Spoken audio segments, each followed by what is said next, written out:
Well, good evening. Good evening, members of the City Council, the public, our residents, our department heads, city staff, scouts. Great to have you here tonight. And I want to first acknowledge this evening the immense amount of time that the City Council puts in to serve in our behalf. So, City Council, I want to extend appreciation and thank you to each one of you for all your efforts and the time you put in. I'm pleased this evening to present my first State of the City address. Let me begin by saying that the state of Murray City is strong and sound, but not without challenges. I'll mention some of these challenges throughout this address. First, I want to acknowledge this evening the loss of two prominent and influential individuals in Murray City this past year.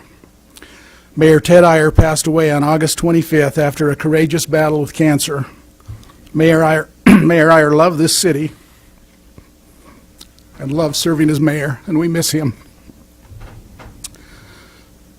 Former Mayor Lynn Pett passed away on September 17th after a long battle with pulmonary fibrosis. Lynn's powerful influence on Murray City can never be overstated. From his love for the Boys and Girls Club of Murray, which he was instrumental in developing, to the city parks, the Jordan River Parkway, and of course, the golf course that bears his name, I salute both of these great men this evening. We miss them both. We were also saddened by the death of our former chief building official, Gilbert Gonzalez, in August, who also fought a valiant battle with cancer. Tonight I wish to acknowledge my newly assembled team in the mayor's office. Longtime Public Services Director Doug Hill is now serving as Chief Administrative Officer, Jennifer Heaps as Communications and Public Relations Director, and Tracy Walker as Administrative Assistant. These are all outstanding and competent individuals, and I'm happy to have them on my team. Tonight I express my gratitude for the opportunity that I have to serve as mayor and chief executive officer of this great city. In many ways, Murray City is the envy of other municipalities.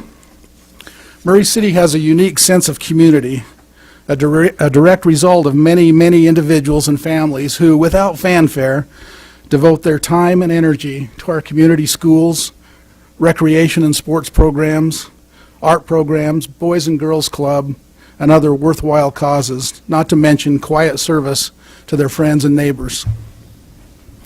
I recognize and express appreciation this evening to the dozens of Murray residents who voluntarily serve on one of our 11 boards and commissions. We are all the benefactors of their hundreds of hours of volunteer service each year. The American short story writer Cynthia Ozak is credited with saying, "We often take for granted the very things that most deserve our gratitude."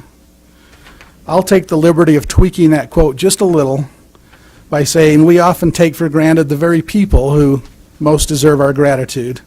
Thank you all for your dedicated service. Tonight I also acknowledge the retirement last summer of Bob Dunn. And Bob is here this evening. He's standing out in the hall.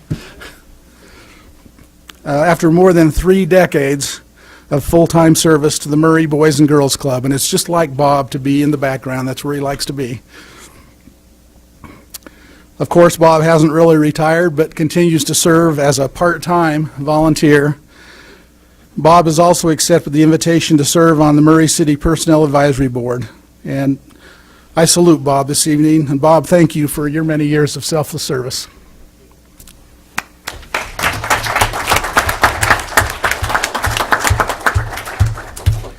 Speaking of serving the youth of our community, I want to recognize another important organization that has grown from the Boys and Girls Club roots, Kids Eat, and its remarkable founder, Linda Brown. Linda, a Murray resident for over 45 years, has been a volunteer at the Murray Boys and Girls Club for more than 25 years. When Linda realized that many of the kids at the club did not have food to eat on the weekends when they were not at the club, she did something about it. She created Kids Eat, a nonprofit foundation that provides backpacks filled with food for the children to take home on the weekends. In 2015, Kids Eat fed some 50 children a week.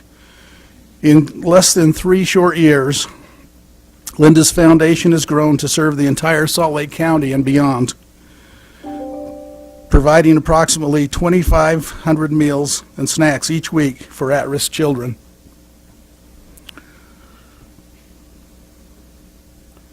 Last September, Linda was awarded the Maytag Dependable Leader Award, one of only 10 awarded in the entire nation. That award came with a $20,000 check from Maytag to provide college scholarships to members of the Boys and Girls Club. I salute Linda this evening and thank her for her many years of generous service. And I don't believe Linda could be here tonight. She's ill, yeah.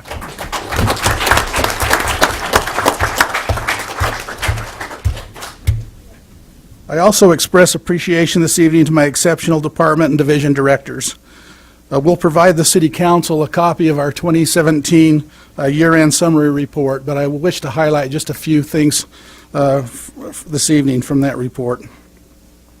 First of all, the City Attorney's Office is involved in nearly every aspect of our city and provides legal advice and guidance to all departments and to the City Council. Our Attorney's Office is also responsible for prosecuting cases in the Justice Court.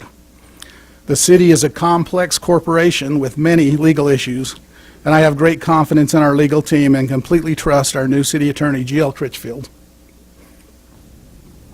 I also wish to acknowledge tonight our award-winning finance department under the leadership of Denise Steck. The council has received an overview and a copy of the Comprehensive Annual Financial Report, or CAFR, prepared by the finance department.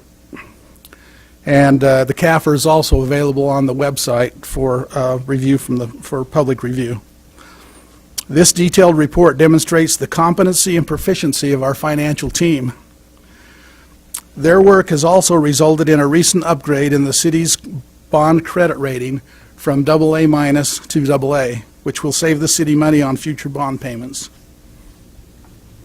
Our Human Resources Department, under the direction of Mike Terry, provides support for the city's 391 full-time employees and 533 part-time and seasonal employees. In 2017, 41 full-time employees resigned or retired from the city, and 40 new full-time employees were hired. The Parks and Recreation Department is headed by Kim Sorensen. In Murray City, our parks, recreation, and arts programs continue to be very popular and successful. Swim Lessons was our biggest youth program, with approximately 3,600 participants. The recreation staff offered 62 recreation programs in 2017. Daily admissions to the outdoor swimming pool totaled nearly 39,000 patrons. The new pickleball courts were opened for use in October, and although they're not quite finished, we're very close to a resolution with the contractor's bonding company to finish the last details, including the lighting. But they are still getting a lot of use. The Murray Park Amphitheater remodel was completed and hosted a grand opening in August. Although delayed by a near catastrophic construction accident, the finished product is magnificent and will host arts events for many years to come. We appreciate the Murray School District for assisting with hosting of 5 Arts in the Park productions that otherwise may have been canceled due to the amphitheater construction delay. A public art piece was installed in front of the amphitheater in October with 71 private donors providing the complete funding of $15,000. Our parks continue to be heavily used by the public, but there are a number of capital projects that we will once again be discussing, not necessarily discussing during the upcoming budget process. I will also be asking the council to fund a new Murray City Parks and Recreation Master Plan in the upcoming budget to replace our current outdated plan, which was completed in 1994. One of the very popular treasures of the Parks and Recreation Department is our Heritage Center. I always enjoy the opportunities that I have to visit the center. Just last week, Council member Dale Cox and I had the opportunity an experience of leading the YMCA song to the lunchtime crowd. I'm grateful that there was no video, at least that I know of. It was posted. The Heritage Center provides so many programs for our seniors, from cooking to painting to recreation programs to bingo and so on and so on. There were nearly 11,000 meals served at the Heritage Center in 2017. Over 100 volunteers assist in providing programs and services. Those who visit the center love the great staff and enjoy being part of the activities there. There's truly something for everyone there. Our power department, under the leadership of General Manager Blaine Hackey, continues to do an outstanding job of providing reliable and reasonably priced power to approximately 2/3 of our city's geographical area. The power department is currently out of debt and is implementing plans to upgrade the 4800 South substation, which is built on the old Murray City landfill and has some settling issues that needs to be resolved. It's important to note that all residents of Murray benefit from the city-owned utility, even those who are not receiving electricity from Murray Power. The power department pays an annual dividend to the city general fund, provides trimming of all street trees, and subsidizes street lighting in the entire city, all that benefit all residents. I'm proud that our power department management team is environmentally conscious as well. Approximately 40% of our power portfolio is from renewable resources, and we are continually looking at and planning for additional green generation, such as large-scale solar, not polar, large-scale solar. The Public Works Department, under the direction of Danny Astle, has completed its water master plan and has been working to complete the first phase of our well sustainability and capacity study. The rate study is complete and reflects a number of capital improvements needed, including replacement of 2 wells, replacement of deficient pipes, addition of backup power to 2 wells, and other necessary improvements. The study also addressed the legislature-imposed requirement for a tiered rate to encourage conservation through higher rates for large water users. The new rates were presented and discussed at the Committee of the Whole meeting on January 16th, and as you know, are still pending final action by the City Council. Public Works has completed a long list of road projects and maintenance projects this past year, from general maintenance to crack seals, overlays, and complete rebuilds. Funding for road maintenance, repair, and replacement continues to be a difficult challenge. Each year, the long list of projects exceeds the available funding. Our Public Works Department stretches our road maintenance funds each year to cover as many projects as possible, and they do a really great job. Also, this recent snowstorm serves as a reminder of the outstanding job by our city personnel in responding to snow removal on our public streets. I appreciate their dedication and amazing response. When I got up yesterday morning and looked out the window, my street had already been plowed, and that happened before I was mayor too. So.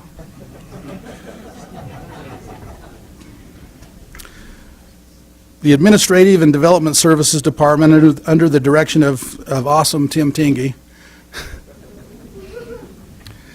provides a wide range of services. In 2017, there were 445 new commercial business licenses issued and 144 new home-based business licenses. The total number of licensed businesses in Murray City in 2017 was 3,951, which is an increase of 227 from 2016. The Information Technology Division provides support for every department in the city, plus the City Council.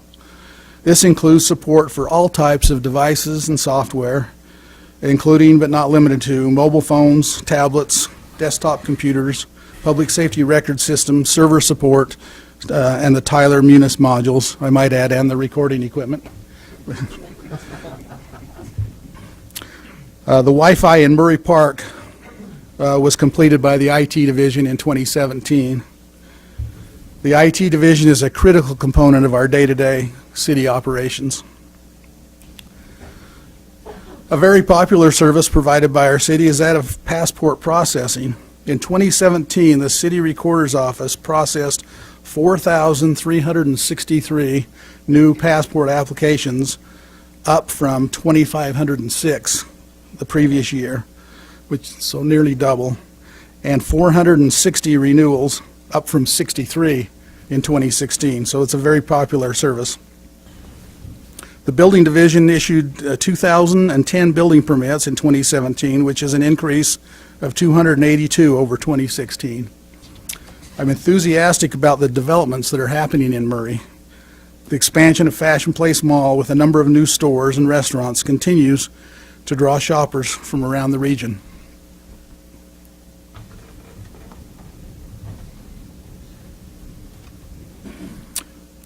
All cities, including Murray, are under increased pressure for the development of additional high-density housing. Our most recent master plan, adopted last year, identifies areas in our city, particularly near public transportation hubs, that are appropriate for these types of housing developments. In addition to these high-density developments, I am very excited to have several new low-density single-family housing developments underway in Murray, ranging from 6,000 square foot minimum lots up to 10,000 square foot minimum lots. These will be wonderful new neighborhoods that will allow those in the market to purchase a new single-family home in Murray. In addition, there will be approximately 40 additional pre-manufactured home sites added to the Winchester Estates, which provides affordable housing opportunity for those over the age of 55. In his State of the City address last year, Mayor Iyer stated, and I quote, "The redevelopment of the Murray City Center District, including preparations for a new city hall, continues to be a top priority." End of quote. The redevelopment of the Murray City Center District is also a top priority of my administration. I'm happy to report that despite the many challenges that have been presented, we are on the verge of that development becoming a reality. Environmental issues that have been an obstacle are on the brink of resolution, along with the property acquisition challenges that have slowed our progress.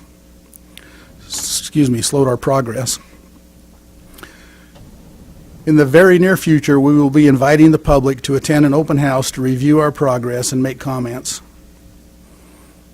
In May of 1978, that's 1978, 40 years ago, the Murray Eagle newspaper published an article titled "City Points to Downtown for Location of New City Center." In the article, Mayor Laurel Muir discussed the building of a new city hall in the downtown redevelopment area west of State Street. After 40 years, it's time to stop discussing and start the building. I believe that the construction of a new city hall in the redevelopment area will spawn new interest in private development on the remaining property, including the State Street frontage. Downtown Murray needs revitalization. The Desert Star Theater brings hundreds of people to the downtown area each week, and we need to complement that outstanding amenity with other downtown attractions. Construction plans for a new headquarters fire station are currently being reviewed by the building department. We are ready to begin construction as soon as the environmental concerns are mitigated and the purchase of the property from Utah Transit Authority is finalized. We believe we're getting close. Relocating the fire department headquarters station to the corner of 4800 South and Box Elder will allow for the extension of Hanauer Street from 4800 South to Vine Street, which has been in the planning phase for many years. The city has acquired the Murray Mansion, the Murray Baptist Chapel, which is also known as the Murray Wedding Chapel, and the Murray Theater. We're hopeful that future funding sources will become available to restore these structures. I recognize the emotional issue of historic preservation and support preservation efforts. However, I believe that we cannot sustain disinvestment in our downtown area. Such disinvestment leads to blight. There may be fine lines between historic preservation, disinvestment, and private property rights, but all need due consideration as we proceed with redevelopment. The Murray Library has had a year of accolades and challenges. For the first time, the library, under the supervision of Library Director Kim Fong, has been designated as a nationally starred library by the Library Journal. This ranking is given to libraries based on their annual budget and key statistical measures. While that's important, our library is so much more than mere statistics. Their mission of being your friendly hometown library sets them apart. Last year, nearly 355,000 patrons visited the library. The library presented 921 in-library programs attended by 32,000 patrons. And this is impressive. There were over 1.5 million views of the library's YouTube channel for children called StoryTube. But the library is bursting at the seams and has no place to expand, largely due to the fact that it's located on school district property on Hillcrest Junior High campus. The library board recently voted to set aside funds for a library bond payment to facilitate a new library building in the future to be located near the new city hall. Of course, the budget will be subject to approval by the city council. The Wasatch Front is currently enjoying a robust economy. The unemployment rate in Utah is hovering around 3.1%, a full 1% lower than the national rate. According to Utah Department of Workforce Services, 38,800 jobs were added to the state's economy since December of 2016. This trend has not only resulted in a labor shortage, but has also pushed wages up in some jobs. As a city, we are only as good as our employees, and it's imperative that our employees are compensated fairly within the market. The council approved funding in the current budget to conduct a citywide compensation study. The final results have been submitted by the consultant and will be discussed with the city council as part of the preparation for the upcoming budget cycle. One area of particular concern is in the police department. We have an outstanding police department led by Chief Craig Burnett. I'm extremely proud of our police department. However, our compensation for our officers is lagging behind other agencies around us. There's already a shortage of qualified candidates for police officers, and this issue is being amplified by the addition of 40 officers in Salt Lake City hired last month. One news outlet reported that 17 of the officers hired were lateral transfers from other police agencies. They're looking for experienced officers. Murray City cannot afford to lose trained officers to other departments over compensation issues. It's important for the health of our police department to have a good mix of experienced officers to mentor and train our newer members. Good officers are in demand, and we need to respond to the market conditions to keep our officers. We're beginning to see a similar trend in the fire department as well. Just to be clear, I want to make sure that all of our employees are fairly compensated for the job they do. But I'm highlighting the situation in the police department tonight because I believe it's a critical issue that needs immediate attention. Our police have seen an increase in homeless and transient-related calls throughout the year. This was due to a focused effort known as Operation Rio Grande, which began in the downtown Salt Lake City area homeless shelters where most of the population was displaced. Consequently, moving those homeless into surrounding cities. Our police department has begun tracking statistics and documenting homeless individuals, which they are continually encountering during calls for service. They have identified transient and homeless camps within the city and have noted a substantial increase. They continue to work to patrol and clean up these areas along with code enforcement personnel, special investigations, and community services. Also, our entire community has unfortunately seen an increase in petty crime over the past years, and Murray is no exception. I call upon the residents of Murray to do your part in discouraging these crimes in your neighborhoods by installing security lighting, watching out for your neighbors, reporting suspicious activities to the police. I believe we can cut down on the crimes if we'll be diligent in helping the police. We are fortunate to enjoy outstanding fire protection in Murray City under the direction of Chief Gil Rodriguez. Emergency calls to our fire department continue to increase with nearly 7,000 calls in 2017. Approximately 80% of these calls were for emergency medical response, with approximately 44% requiring ambulance transport. Our firefighters and paramedics are some of the best trained anywhere. Our contract medical director, Dr. Adam Balls, is the chairman of the Intermountain Medical Center Emergency Department. Under his direction, our fire personnel receive ongoing medical training and nationally recognized certifications.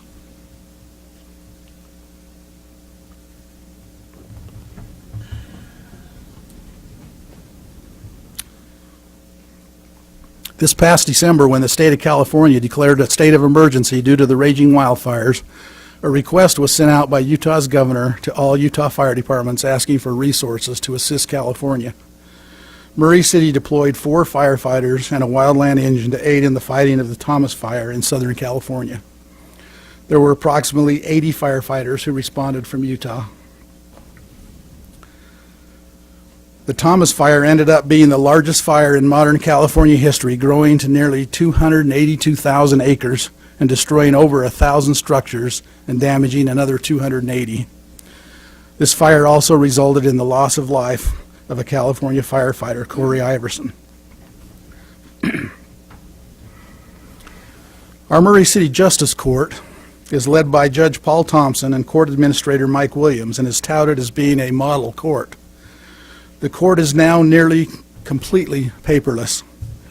Filings from citations to motions are done by e-filing. Everything the judge needs to read or sign is electronic. Their case disposition time is well within the target period set by the state, and our court is ahead of schedule with compliance to the Sixth Amendment Commission's recommendation for courts across the nation. In 2017, our Murray Justice Court disposed 10,519 cases. We're looking forward to the court relocating in the new City Hall building, as there have been numerous challenging maintenance issues with the court building. It's a little-known fact that Murray City had its own professional baseball team in 1914, the Murray Infants, part of the Union Association League. The team folded after one season when the league collapsed. It also may be a little-known fact that Murray City is currently home to a professional women's football team, the Utah Falcons. The 2-time defending national champions of the International Women's Football League make their home field here in Murray at Cottonwood High School. This is real, full-contact football, tackle football. These women athletes are dedicated, amazing, and fun to watch. I invite you to join me in attending their home opener versus the Seattle Majestics on Saturday, April 14th at 3 p.m. at Cottonwood High School. As I mentioned at the beginning of this address, the state of the city of Murray is strong and sound, but not without challenges. The Utah legislature is currently in session, and we are fortunate to have a very good working relationship with our legislators who represent Murray. But every year there's a push from some lawmakers to limit or take away local control from cities. As a city, we must fundamentally oppose such attempts at changes to state laws that weaken the ability of local government to make local decisions, particularly in zoning and land use issues. We must also oppose the continued attempts at redistribution of sales tax dollars. Also, there are good-intentioned attempts to exempt an increasing number of properties from the tax rolls with their unintended consequences. One of our significant challenges is that a full third of the properties in Murray City are tax exempt, yet require services such as police protection, fire protection, road maintenance, and other city services. Our revenues are not keeping pace with the cost of providing services. These are issues that we'll be tackling together over the coming months and years. I'm proud of the fact that Murray is a transparent city, and I take my hat off to you as a city council. We conduct our business, our public business, in the public. Last June, the Salt Lake Tribune reported that Murray City closed only 4% of council meetings in 2016, the lowest in the county. The live streaming of council meetings, initiated in October of 2015, has been a success, in my opinion. And I intend to extend that access and transparency to Planning and Zoning Commission meetings this year, subject to council approval of funding. I want to state this evening that I support a more walkable and rideable community. We will be adding bicycle lanes to 700 West from 5400 South to Winchester Street this coming year. We will be adding sidewalks and bike lanes on East Vine Street over the next 2 years. And we are nearing completion of the canal trail improvements from Fontainebleau to Wheeler Farm. Also tonight, I announce my intent to bring the Green Bike Program to Murray City, particularly around transit stops, Fashion Place Mall, and Intermountain Medical Center. Many of you have noticed areas around our city that are consistently cluttered with trash and debris, particularly along public streets. I plan to roll out a Murray City Adopt a Street program to enable organizations, businesses, and individuals to volunteer to help maintain and beautify the streets of our city. There are also certain gateways to our city that can be aesthetically improved. I want Murray to be a place we can all be proud to call home. In conclusion, I'm optimistic about the future of Murray City, and I hope you are too. I look forward to the many challenges and improvements over the coming years as we all work together. Thank you.